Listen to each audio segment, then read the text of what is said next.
YouTube ప్రేక్షకులందరికీ నా నమస్సుమాంజలి. ఈరోజు మన వీడియోలో ఏం చెప్తున్నానంటే, ఆరోగ్య విషయంలో ప్రతి ఒక్కరు కూడా శ్రద్ధ తీసుకోవాల్సిన అవసరం ఎంతైనది. ఆరోగ్యమే మహాభాగ్యం అన్నారు. మరి ఆరోగ్యం మీరున్నారా? చాలా మంది ఆరోగ్యం సరిగ్గా లేక వేలు లక్షలు ఖర్చులు పెట్టుకొని ప్రైవేట్ ఆసుపత్రిలో చూపించుకుంటున్నారు. మరి ఇడ్లీ, వడ, దోశ ఇలాంటి బ్రేక్ఫాస్ట్ తింటున్నారా? అయితే మీకు వ్యాధి దగ్గర ఉన్నట్లే. ఏదైనా సరే మన శరీరానికి ఏది ఎక్కువైనా సరే కొంతవరకు మనకు అనారోగ్యం కలుగుతుంది అనమాట. పొద్దున్నే ప్రొద్దుస్తమానం టిఫిన్ తినకూడదు. ఇడ్లీ, వడ, దోశ ఇలాంటివి కూడా రోజు తినడం వల్ల కొన్ని శరీరంలో జరుగుతాయి, నష్టాలు జరుగుతాయి. అంటే మొలకెత్తిన గింజలు చాలా మంచివి. బ్రేక్ఫాస్ట్ మొలకెత్తిన గింజలు తీసుకుంటే చాలా మంచిది అనమాట. అంటే ఈ దోశలోను, ఇడ్లీ, వడ దీనిలోను ఈ మినపప్పులో ప్రోటీన్స్ ఉంటాయి కాబట్టి తగిన మోతాదు తీసుకుంటే ఏం పర్వాలేదు, శరీరానికి ఏం నష్టమో కాదు. కానీ వాటికి మించి మనం శరీరానికి అందిస్తే రోజు కొంతమంది 3 పూట్ల భోజనం తినేస్తుంటారు. అన్నమే. దీనివల్ల శరీరం పెరుగుతుంది అనమాట. శరీరానికి షుగర్ లెవెల్ పెరిగి డయాబెటీస్ వచ్చే అవకాశం ఎక్కువ. ఇంతకుముందు పాతకాలంలో మన అవ్వలు, తాతలు, మన పెద్దవాళ్ళు జొన్న రొట్టి, సద్ద రొట్టి, ముద్ద, రాగి ముద్ద అనేటివి బాగా వండుకొని తినేవాళ్ళు. మంచి శరీర కండపుష్టి తెచ్చుకునేవాళ్ళు. ఇప్పుడు మారింది ట్రెండ్. ఏమే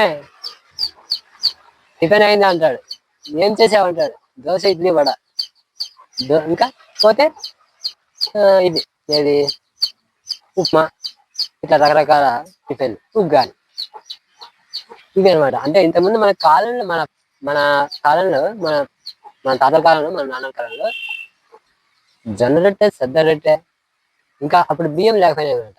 అప్పుడు ఏం చేశారంటే వాళ్ళు ఈ జొన్నలు బాగా రోట్లో దంచుకొని అన్నం వండుకొని తినేవాళ్ళు. దాంతోకి ఇంత చింతకాయ చట్నీ వేసుకొని బాగా తిని మంచిగా పనిచేసేవాళ్ళు. ఇప్పుడు మనం తినేది నాచురల్ ఫుడ్, అందులోనూ క్యాలరీస్ తక్కువ ఉన్న ఫుడ్. ఎంత తిన్నా అంతే, ఇంకా 2 గంటలుగా అది మళ్ళీ ఆకలి అవుతుంది. మన పాతకాలంలో చాలా చాలా మంచి బాగా శరీర పోషక విలువలు ఉన్న ఆహారం తినేవాళ్ళు, ప్లస్ బాగా పనిచేసేవాళ్ళు పొద్దు నుంచి సాయంత్రం వరకు. మన అవ్వలు మన పురాతన కాలంలో మంచి పౌష్టికరమైన ఫుడ్ తినేవాళ్ళు.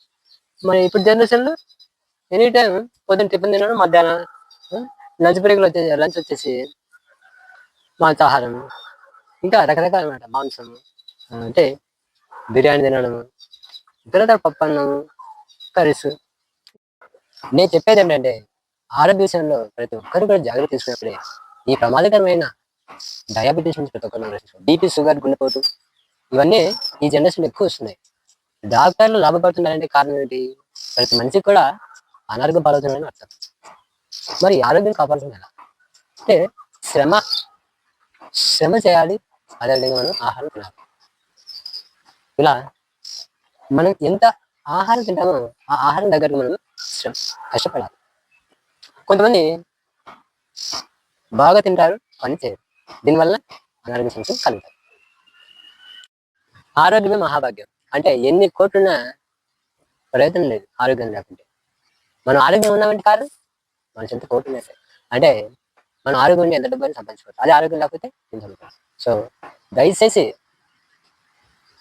ఒకరోజు ఇడ్లీ, వడ, దోశ ఒక టిఫిన్ తినండి ఒకరోజు. నెక్స్ట్ రోజు వచ్చేసి మొలకెత్తిన గింజలు, అదేవిధంగా దాంట్లోకి ఇంకా క్యారెట్, శనగవిత్తనాలు, మొలకెత్తిన గింజలు ఒక బ్రేక్ఫాస్ట్గా తినండి. మీ ఆరోగ్యాన్ని రక్షించుకోండి. ఆరోగ్యం మహారోగ్యం. మనమందరం డయాబెటీస్ రహిత ప్రపంచంగా తీర్చిదిద్దుతాం. అది మనలోనే ఉంది, మన మార్పులోనే ఉంది. మీరందరూ కూడా ఆరోగ్యంగా ఉంటారని కోరుకుంటూ ఈ ఆరోగ్యానికి సంబంధించిన ఈ వీడియో మీరు చూసినందుకు మీ అందరికీ ధన్యవాదాలు.